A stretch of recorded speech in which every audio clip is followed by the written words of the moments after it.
Bienvenue. Est-ce que vous trouvez normal de commencer une réforme fiscale et un dialogue par les syndicats ?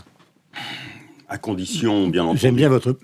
Oui, non, mais vous savez, moi je trouve que la méthode qui a été choisie par le gouvernement est une méthode qui permet d'avancer sûrement, en créant du consensus. On l'a vu sur la réforme du marché du travail. Donc ça ne me gêne pas. On aurait pu recevoir les parlementaires comme vous, les partis politiques, et voir le patronat parce qu'ils créent les entreprises. Pourquoi commencer par les syndicats ? Les partenaires sociaux, pas simplement les syndicats. Les partenaires sociaux, les patrons sont... Non, mais aussi, dans l'ordre symbolique, il y a un... Écoutez, ce gouvernement est un gouvernement de gauche. Qu'il commence par écouter des syndicats sur une réforme qui est une réforme qui aujourd'hui vise à rendre les choses plus efficaces et plus justes ne me semble pas une mauvaise chose. Au moment où Pierre Moscovici a parlé de ras-le-bol fiscal, alors que la plupart des syndicats veulent augmenter les impôts. Non, la plupart des syndicats veulent de l'efficacité dans les impôts et de la justice. Les Français veulent de l'efficacité et de la justice. Les entreprises veulent de l'efficacité et de la justice. Et donc c'est le moment de se mettre autour de la table et de regarder si nous parlons de la même chose. C'est bien pour ça qu'il faut des consultations. Eh bien, c'est justement exactement le thème de ce qui va se passer ce matin. C'est-à-dire qu'entre, par exemple, les partenaires sociaux, Gattaz et les syndicats, c'est exactement le contraire. Gattaz a dit, si jamais ça ne baisse pas, je quitte la table cet après-midi. Je vais vous donner un exemple. Moi, vous n'écoutez pas, la Gattaz... D'abord, la fiscalité, c'est la fiscalité sur les particuliers, la fiscalité sur les entreprises, la fiscalité locale, la fiscalité... Voilà, c'est tous ces sujets dont il faut parler. Mais prenons l'exemple d'une entreprise. Moi, je suis prêt à faire en sorte que la compétitivité des entreprises soit encore plus recherchée, à la condition que cela se retrouve sur les impôts. C'est-à-dire qu'au bout, on ne puisse plus échapper à l'impôt, que tous ces mécanismes qui existent, qui sont pour certains légaux aujourd'hui, soient mieux contrôlés, l'optimisation fiscale. Donc Hérault a raison. Mais ça, je pense que ça peut nous mettre autour de la table. Donc Hérault a raison. Et bien entendu que le Premier ministre a raison.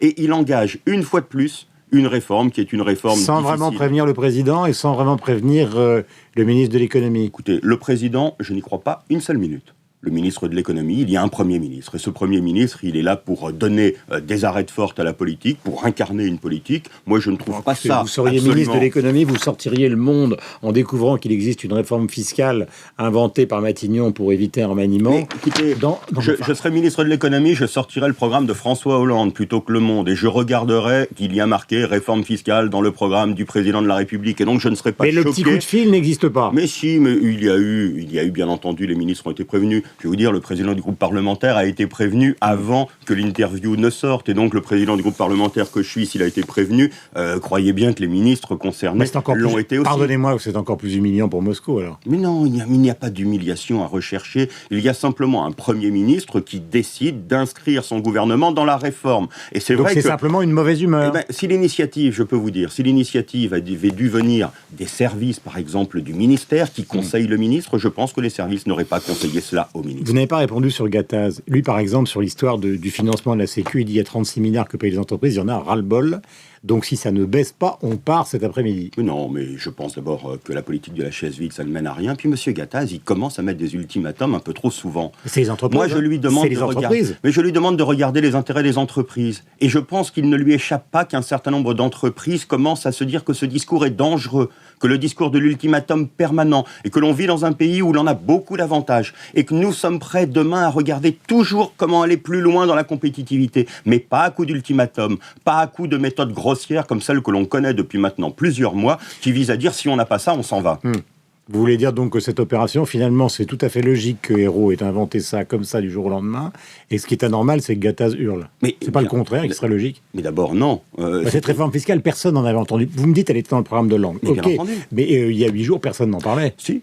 Il y a encore. Il a fallu les bonnets rouges pour que tout d'un coup... Mais il y a 8 jours, personne n'en parlait. Mais si vous remontez un peu dans le temps, à la rentrée dernière... il y a 8 jours, il y a 15 jours. À la rentrée dernière, il y a maintenant donc 3 mois, je donne une interview en disant que nous mettons en place au groupe socialiste un groupe pour une réforme qui soit une réforme large de la fiscalité dans le budget 2015. Je l'ai fait bien entendu à l'époque avec l'accord du Premier ministre parce qu'il savait que nous n'avions pas terminé la réforme fiscale. Aujourd'hui, il a décidé de reprendre donc il n'a pas inventé ça pour rester à Matignon. Mais non, bien entendu, c'est dans le programme du président de la République. C'était au mois de septembre dans un certain nombre d'interviews que nous avons données, et c'est un chantier de réforme. Donc c'est pas un coup politique. Mais non, c'est pas un coup politique, la réforme. Mais alors pourquoi l'opposition vous tombe dessus? Mais parce que François Bayrou dit c'est un coup politique. Mais attendez, l'opposition, faisait référence à Lautner tout à l'heure, l'opposition aujourd'hui elle est dispersée façon puzzle pour reprendre Lautner. Alors elle trouve toujours, rien ne peut trouver grâce à ses yeux. Elle est dans l'invective quand on voit Monsieur Copé, elle est dans la mise en cause quand on voit les autres. Il a parlé de maillon faible concernant Jean-Marc Ayrault, disant même qu'il était un incapable. Qu'ils essayent de nous dire qu'il n'y a pas besoin besoin de réforme fiscale aujourd'hui. Je ne prétends pas que nous avons la réussite. Vous n'avez pas répondu, il dit que Mérot est un incapable. Mais ça, c'est l'invective. Quand on n'a plus de propositions, quand on n'est même plus dans l'opposition, mais uniquement dans l'invective, on traite les uns et les autres d'incapables. Trouvez-moi un Premier ministre qui, dans une grosse première année, ait fait autant de réformes de fond. Les retraites, la réforme du marché du travail, aujourd'hui la réforme de la fiscalité. Pour la première fois, on a un Premier ministre qui ne cherche pas à se protéger, qui est là pour réformer, qui est là pour remplir le programme qu'il doit aux Français dans une période difficile. Et donc, ça fait plaisir de voir un certain nombre de responsables politiques qui ne pensent pas uniquement à eux, mais qui sont prêts à donner leur temps, à donner leur énergie. Donc, il n'y a aucun doute, vous n'avez aucun doute. Mais j'ai toujours des doutes, parce que je ne suis pas sûr que cette réforme soit possible. Je ne suis pas sûr qu'elle ne va pas générer de l'anxiété chez les Français. C'est le cas. Hein. Mais bien entendu, non. Attendez, vous voulez que je sorte le Figaro ? Pour l'instant, 50% des Français, sondage IFOP, considèrent que tout ça est très dangereux, car ça va finir par augmenter les impôts. Mais la majorité des Français pensent que c'est nécessaire. Et c'est là toute l'ambiguïté. La majorité des Français, voire la quasi-unanimité, pensent qu'il faut une réforme fiscale, et ils disent, oui, mais attention. Nous ne pensons pas qu'elle va être juste. Nous pensons qu'elle va générer plus d'impôts. Eh bien, c'est à nous d'en faire la pédagogie. C'est-à-dire de considérer et d'annoncer, par exemple, ce matin, que de toute façon, à côté de la réforme, il y a cette idée qu'il va falloir baisser les prélèvements. Bien entendu, mais ça, c'est l'engagement qui a été pris par le président de la République. Pour l'instant, il y a écrit réforme fiscale, il n'y a pas écrit baisse. Oui, mais les engagements du président de la République sont des engagements de stabilisation de la pression fiscale dès l'année prochaine et ensuite de décroissance par la baisse de la dépense publique. Avec quelle garantie ? La garantie de l'engagement qui est celui du président et donc du regard des Français. Vous êtes comme moi, vous avez de la mémoire, la CSG, ça devait être un momentané. Oui. Et on l'a encore sur le dos. Et la CSG n'est pas l'impôt le plus imbécile qui ait été inventé. Il est un impôt qui, aujourd'hui, permet de financer un haut niveau de services de protection dans notre pays. Et c'est pour ça que ce débat est important, parce que de l'autre côté, on se plaint toujours du niveau des impôts trop hauts. Mais enfin, nous avons un système de protection dans notre pays qui est quand même différent de celui que l'on peut trouver ailleurs. Il faut aussi valoriser, mettre en correspondance. Oui, mais à quel coût ? Mais la question du coût se pose. Et je reviens à Gattaz, 36 milliards le patronat pour financer la Sécu, c'est trop cher. Mais il trouve que c'est trop cher. Ah oui. Ben oui, mais nous faisons aujourd'hui 20 milliards d'impôts en moins pour les entreprises sur le crédit impôt compétitivité. Allez, je fais une simple addition à la Gattaz. 36 moins 20, ça fait 16. Est-ce que 16, c'est toujours trop ? Voilà, si on veut être dans le simplisme, je peux aussi faire ce type de soustraction. Pourquoi le vote bloqué ? Est-ce que ça veut dire que les socialistes seuls, qui sont pourtant majoritaires, je parle en deuxième lecture du vote sur les retraites, pourquoi vous avez besoin d'un vote bloqué ? Parce qu'il y avait une conjonction sur un élément, cette retraite... Je ne vais pas vous croire une seule seconde. Mais cette retraite, cette réforme, elle vaut par son financement. Ouais. Et on peut toujours dire, on prend tous les bons côtés de la réforme, si on n'est pas prêt à faire des efforts en matière de financement, ça ne marche jamais. Et il y a un effort qui est demandé en matière de financement, contre lequel se retrouvent tous les groupes de l'Assemblée nationale. Et sur lequel il y avait une interrogation, c'est vrai, si nous posions cet article tout seul à l'intérieur du débat. Et donc, nous avons préféré, par sécurisation, dire que le vote devait avoir lieu sur la réforme entière et pas simplement sur un article. Qu'une grande partie de votre propre majorité est quand même plus que sceptique, voire s'apprêter à voter contre. Ce qui veut dire qu'il y a une partie de notre majorité qui est prête à prendre les bons côtés d'une réforme, mais sans avoir les financements qui correspondent. Or, il n'y a pas de réforme s'il n'y a pas de financement. Et donc, nous nous disons, il y aura un vote mardi qui sera un vote global. Merci, si on veut la réforme des retraites, on vote le financement et on vote aussi les nouvelles mesures en matière de pénibilité, par exemple. Si je comprends, vous m'avez fait une petite confidence avant cet entretien, vous revenez dessus, vous êtes en plein, tout va bien, quoi. Hollande, les sondages, c'est formidable. Hérault, c'est un grand Premier ministre. Moscou, il a tout entendu. Mais j'ai conscience de la situation du pays. Mais dans le même temps, je trouve que le président de la République et le Premier ministre font preuve d'un courage dans cette période. Oui, je le dis.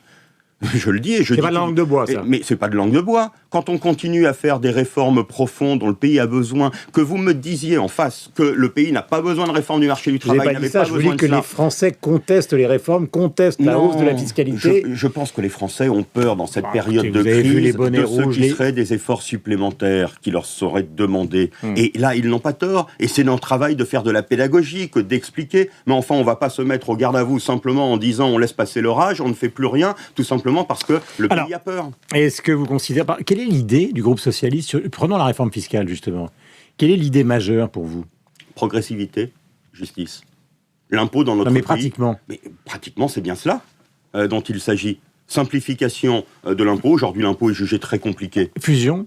Moi, je suis plutôt... Impôt sur revenu, CSG ? Je suis plutôt... C'était la position qui était la position du président de la République dans sa campagne électorale. J'attends de voir maintenant les études d'impact, parce que je vois les réactions d'un certain nombre de syndicats sur ce qui serait le plus touché. J'attends, mais je pense que ce serait une mesure de simplification évidente, et je pense une mesure qui assure la progressivité. Mensualisation. Là encore, simplification. Mais je pense que, bien entendu.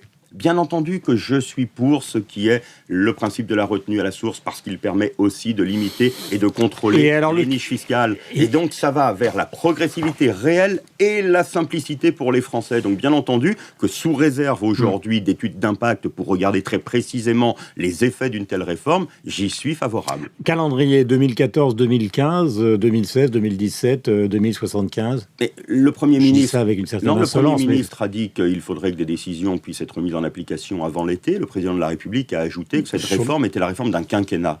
Mais voilà, c'est pas tout à fait la même chose.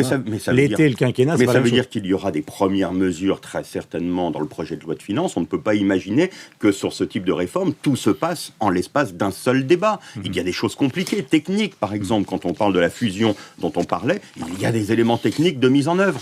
À votre place, la semaine dernière, Alain Désir parlait pour l'opposition de séditieux. Est-ce que vous considérez qu'actuellement, il y a effectivement dans l'opposition une volonté d'interrompre le quinquennat de François Hollande, quel qu'en soit le moyen? Il y a en tout cas une détestation de la gauche qui a pris le pas sur toute réflexion politique.